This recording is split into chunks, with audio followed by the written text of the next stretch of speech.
Assalamualaikum warahmatullahi wabarakatuh.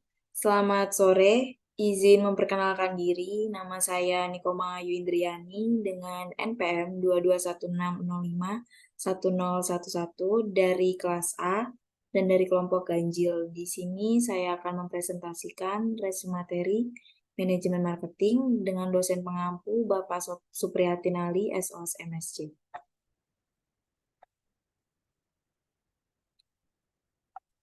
Mendefinisikan pemasaran untuk realitas baru.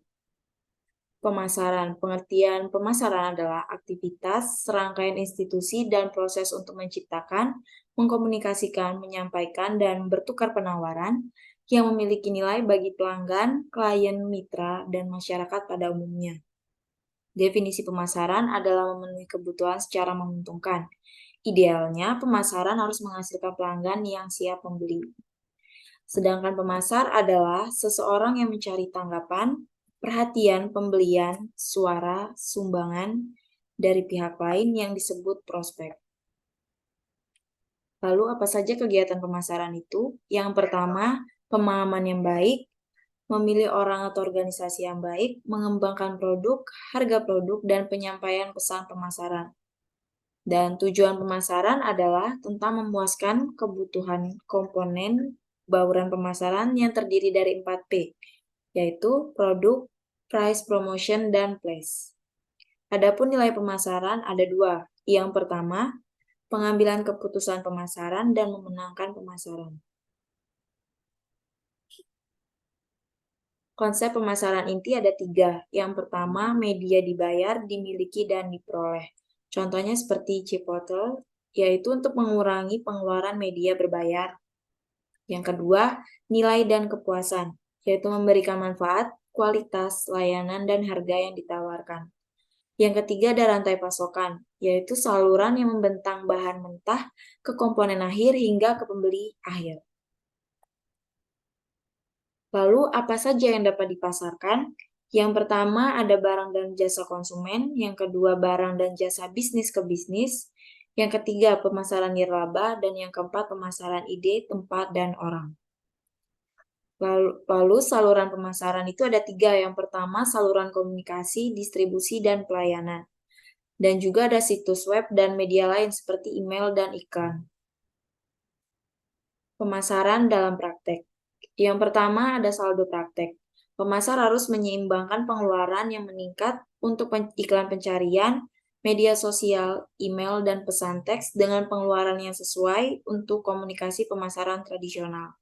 Yang kedua, akuntabilitas pemasaran, membangun merek dan menumbuhkan basis pelanggan.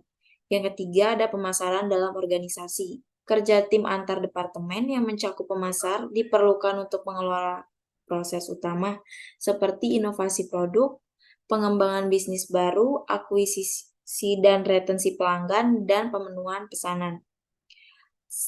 Selanjutnya ada saluran pemasaran. Saluran pemasaran ini ada 4. Yang pertama, saluran komunikasi, saluran distribusi, saluran pelayanan, dan media lain.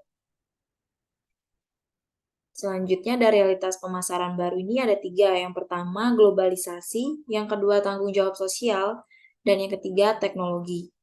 Lalu bagaimana cara komunikasi dengan pelanggan?